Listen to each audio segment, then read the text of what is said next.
안녕하세요. 성산 케미TV입니다. 이번 영상에선 AI 조류인플루엔자 관련해서 이글벳 중앙 백신 제일바이오에서 영상 한번 촬영해드렸죠. 그리고 8호까지 한번 껴서 해보려고 합니다. 제가 쫓아가서 사지만 않으시면 괜찮다고 그랬는데 항상 이슈나 뉴스가 나올 때는 방 떠서 출발할 때는 무조건 사지 않는 게 좋아요. 물론 방 떠서 출발해서 그대로 상한가 가는 것들도 있긴 있어요. 하지만 그럴 확률이 적고 그러한 매매 습관을 들이면 반드시 나중에 또 큰 화를 입기도 합니다.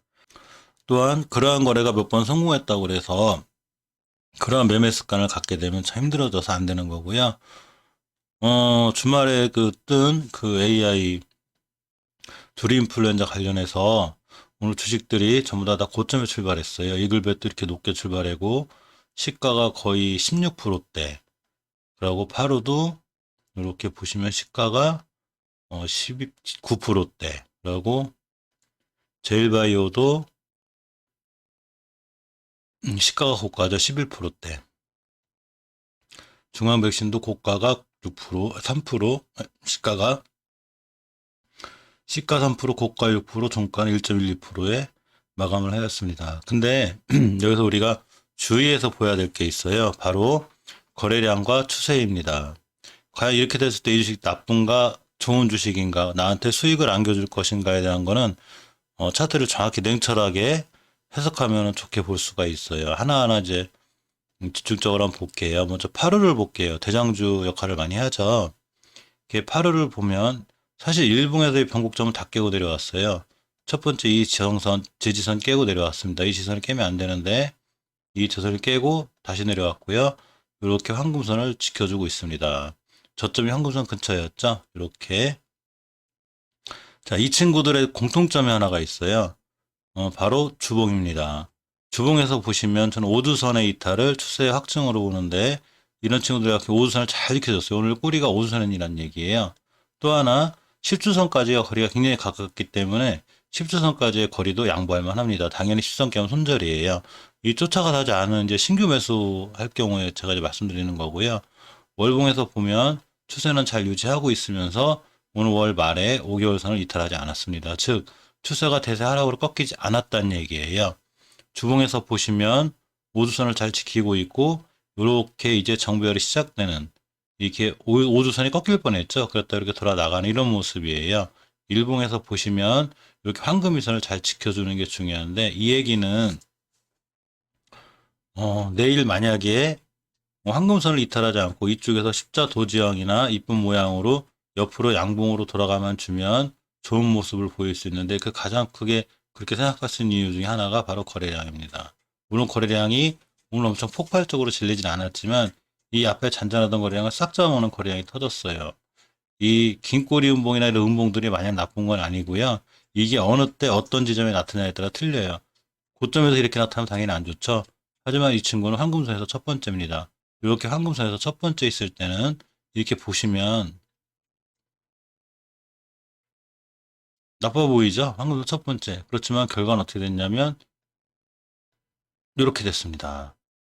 이 얘기는 뭐냐면 이 앞전에 있는 거래량을 싹 잡아먹는 이렇게 거래량이 생기면서 터진 음봉, 이렇게 앞전에서 싹 터진 음봉은 나쁘게만 해석하긴 그래요. 물론 주식엔 정답이 없기 때문에 이게 그렇게 되리라는 보장이 꼭 있는 건 아니지만 이 앞전에 싹 잡아먹은 이 거래량의 이 음봉은 마냥 기분 나쁘게만 해석할 건 아니고 이 황금선 지지 여부가 중요한데 황금선 근처에서 매수 그리고 황금선 살짝 깬다 하더라도 주봉에서 이 10주선까지만 밀릴 걸 각오하고 거기서 손절 계획을 잡고 매수하시면은 좀 좋지 않을까라고 조심스럽게 생각해 봅니다.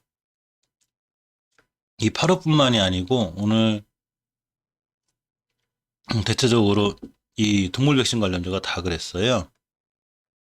중앙 백신을 보시면 일봉을 보시면 오늘 터진 거래량이 이 원체 중앙 백신은 거래량도 조용하던 주식이에요. 뭐 4만 주, 5만 주 이렇습니다. 그러던 주식이 오늘 90만 주, 100만 주 가까이 터졌는데 오늘의 거래량이 이 앞에 거래량을 싹 잡아먹었어요. 제일 많죠? 이렇게 보시면 제일 많습니다. 그러면 이 친구도 물론 5일선을 지켜주기 했지만 황금선까지 올 수도 있어요.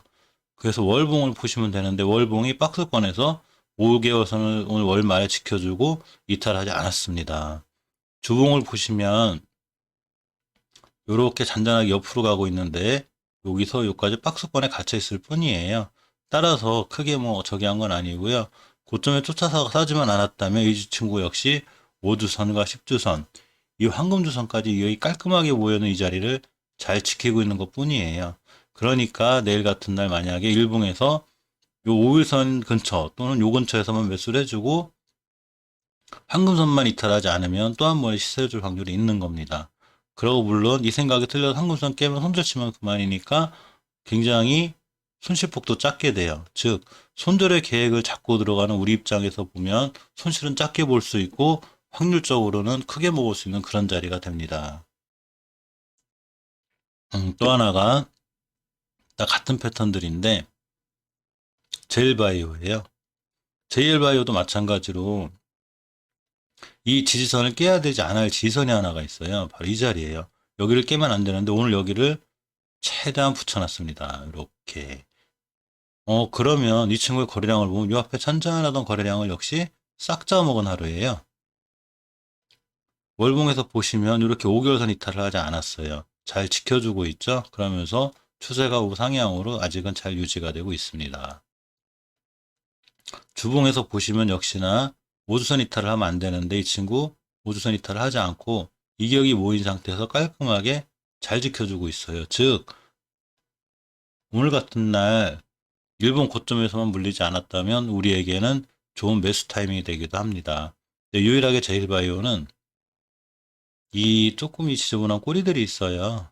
이 매물대 때문에 맞고 떨어지 갈 확률이 있지만 어쨌거나 상황은 굉장히 좋아 보입니다. 그래서 일봉에서 대량 거래가 터진 음봉이 이렇게 뭐 꼭대기 이런 데가 아니라 이런 데 이렇게 낮은 위치라면 마냥 나쁘게 해석할 건 아니고요. 요때가 나빴던 이유는 요때 음봉이 나빴던 이유는 딱 하나예요.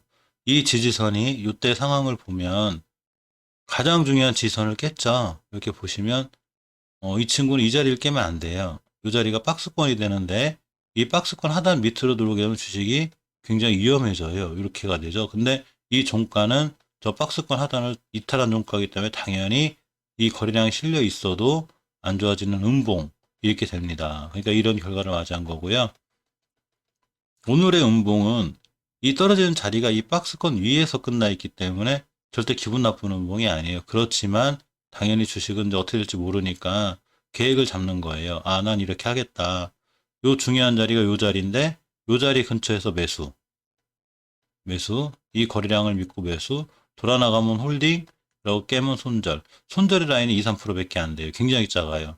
그렇기 때문에 상당히 괜찮아 보이고 주봉이나 월봉에서도 그때는 이렇게 하락 추세였지만 지금 상승 추세를 잘 유지하고 있기 때문에 괜찮다는 판단이 듭니다. 마지막으로 이글벳을 볼게요. 이글벳도 마찬가지입니다. 이글벳도 월봉에서 추세 우상향을 제일 잘 유지하고 있어서 4개 중에 이렇게 보시면 5개월 선에서 탄탄하게 잘 움직였고 오늘 종가상 위에 잘 끝났습니다. 단지 위에 꼬리들 때문에 매물대가 굉장히 조금 지저분하게 있어요. 이런 꼬리들 때문에 자꾸 맞고 떨어지는 건데 주봉을 보시면 이탈하지 않아야 될 5선을 딱 근처 와 있는데 이탈하지 않았습니다. 또한 이 친구는 이제 10주선 이쪽까지 가까이 붙어 있기 때문에 요까지의 손실도 감당할 수 있어야 돼요. 일봉에서 보시면 중요한 지지선이 하나가 있는데 여기에요. 이 자리 밑으로 내리면 안 돼요. 그리고 이 친구는 꼬리가 여기인데 만약에 내일부터 이 옆으로 이 꼬리 저점을 지켜주거나 저 오늘의 종가를 잘 지켜주고 옆으로 가서 5일선이 따라 올라가 주면 이 자리는 굉장히 중요한 메리트 있는 자리가 돼요. 이 거래량을 믿고 이 터진 거래량을 믿고 이렇게 들어가시면 됩니다. 단 이 자리 이틀하면 손절을 하셔야 되기 때문에 만약에 손절 라인을 잡으면 어제 종가 이렇게 기준으로 잡고 이것 깨면 이탈하면 손절 그러면 한 5일선까지 3, 4%이 안에서 다 해결할 수 있어요. 그러니까 주식을 매수하는 타이밍에 있어서 손절이 최대한 적은 그 지역에서 매수를 해야 되고 그거 이탈하면 손절한다는 생각으로 들어가셔야지만이 수익을 누릴 수 있고 거래량이 반드시 터져 주었을 때 들어가 주는 게 굉장히 좋습니다. 내일 음봉으로 떨어졌을 때 섣불리 들어가지 마시고 이 음봉을 지켜주는 저가와 다시 한번 돌아간 양봉이 중요한데 예를 들면 실패 사례는 이렇게 돼요. 자, 이제 이 친구도 똑같이 비슷하다고 보면 이 자리에서 아마 저는 이렇게 해석을 할 거예요. 이 친구는 이 자리를 깨면 안 돼요. 깨면 박스권 밑으로 들어오기 때문에 거래량도 싹 잡아먹고 지금 제가 해석한 방법하고 똑같은 방법이 됩니다. 다음 날을 봤어요. 매수 준비를 하겠죠? 요렇게. 근데 요 근처에 붙여놨는데 지켜준 것 같기도 하고 못 지켜준 것 같기도 하고 애매합니다. 그러면 다음 날 한번 더 봐야 돼요. 돌아나가는 걸 확인해야 되기 때문에. 돌아나가는 걸 확인해야 되는데 다음 날 하루를 더 지켜봅니다. 그랬더니 요렇게 또 깼어요. 이 중요한 박스권을 깨고 내려온 거예요. 요렇게. 요렇게. 그러니까 이 친구는 당분간 저한테는 빠이빠이입니다. 그러니까 당연히 이렇게 됐죠. 그러면 오늘 또 이제 비슷한 현상이 또 나왔죠. 자, 이렇게 됐습니다. 그러면 해석법은 똑같아요. 요 자리를 이탈하면 안 돼요. 그러고 매수 타이밍도 떨어지는 음봉에 사는 게 아니라 떨어졌다 양봉이 요 선을 지켜주는, 이렇게 못 지켜줬던 양봉 의미가 없고요. 요 저가나 이런 자리를 잘 지켜주고 양봉으로 살짝 돌아서 나가는 모습이 보여준 매수, 깨먼 손절입니다. 이렇게 하시는 방법이 가장 정확하고 좋은 방법 같습니다. 이 변곡점 박스권에 대한 매수 매도는 기본만 익혀놓으면 사실은 상당히 어렵지 않아요. 근데 이제 거기서 어려운 거는 이런 박스권에 대한 매매라든가 이런 게 어려운 게 아니에요. 실적으로는 심리적인 게 어려운 거예요. 분명히 이 자리를 깨면 손절하기로 했으면 손절을 해야 되는데 못하고 조금 이렇게 이제 양보하다 보면 결국은 저점을 깨고 밑으로 뚝 밀리면 이제 방법이 없습니다. 그래서 자기와의 약속을 철저히 지키는 게 중요하고요. 손절은 그만큼 중요합니다. 근데 모든 건 다 거래량이 말해줘요. 앞전의 거래량을 싹 돌파하는 거래량이 나왔을 때는 그만한 이유가 있고 분명히 그만한 행동이 있습니다. 아주 쉽게 종근당 시리즈들 볼까요? 종근당은 편하게 볼게요. 종근당 바이오는 많이 봤으니까. 이 주식은 이렇게 놓고 봤는데 이때까지는 좋았을 거예요. 근데 제가 설명드릴 때 이 앞에 거래량을 다 잡아먹었다 그랬어요. 이렇게 싹 돌파해 놨습니다. 그럼 이날의 양봉은 굉장히 좋은 거예요. 황금선 돌파 안착 속임수 음봉이 한번 나오고 그냥 날아갔습니다. 근데 그 다음날 떨어졌다고 그래서 실망할 필요는 하나도 없어요. 만약 여기서 매수 한번 같으면 당연히 홀딩이고요.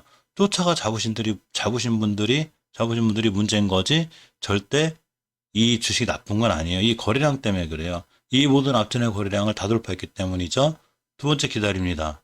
근데 자리를 깼어요. 자, 세 번째. 잘 지켜주고 양봉 하나가 떴죠. 지금 이글벳이나 만약 이런 자리들이 이렇게 되면 좋은 거예요. 이렇게 동그랗게 표시해도 양봉이 하나 떴어요. 여기서 매수 타이밍이 돼요. 그러면 이렇게 되고 또 지켜졌어요. 그 다음날도 한 번 더 살 기회를 줬죠. 그럼 이렇게 음봉 속임수 나오고 이렇게 됩니다. 모든 종군당주가 다 똑같아요. 오늘 빼고 이날까지 이 앞에 있는 거래량을 다 잡아먹었어요. 싹 다 이렇게 깨끗하게 전문 용어로 얘기하면 매물대 소화를 한 거죠. 완벽하게. 근데 이제 이렇게 고점에 쫓아가 사신 분들이 약간 문제였던 거지, 이 종목을 잘 보고 있었고 기다리신 분들은 저 같은 경우는 기다립니다. 기다렸다가 이렇게 지켜야 될 자리만 딱 지켜주면 매수 타이밍이 되고 돌아나가는 자리가 돼요. 그러니까 이글벳이나 파루나 이런 것들도 마찬가지로 이 앞전에 싹 잡은 대량 거래가 있을 때는 반드시 신경을 써줘야 되고, 이 신경을 썼을 때 바로 다음날 떨어질 때 매수하는 게 아니고 떨어지는 거 확인하고, 그리고 이 저점을 지켜줬을 때 떨어지더라도 이 저점을 지켜주고 돌아나가는 양봉이 이쁘게 생겼을 때 바로 이 저점을 기준으로 매도 하시는 게 가장 좋고 정확한 해석법 같습니다. 물론 이건 저만의 이제 기술은 아니고요. 많은 분들이 이렇게 하고 있고 저는 단지 이제 저도 이렇게 하다 보니까 제가 아는 방법을 설명해 드렸고요. 주식은 절대 모르는 거니까 항상 손절은 미리 매수 계획 짜기 전에 나는 이 정도의 손실폭을 감안하겠다고 준비하시고 들어가시고, 그 이하가 안 오면 들고 가셔서 수익을 누리시는 게 제일 낫고요. 수익은 뭐 어느 때나 실현해도 되는 거니까 사실 제일 좋은 건 수익을 끝까지 들어갈 수 있는 거죠. 그게 제일 어려워요. 매도가 제일 어려워요. 손실은 바로 치면 되는데 손절보다는 수익 실현이 훨씬 어렵습니다. 자, 이상 백신 관련해도 오늘 고민 많으신 분들이 있을 것 같아서 영상 한번 찍어 봤습니다. 감사합니다.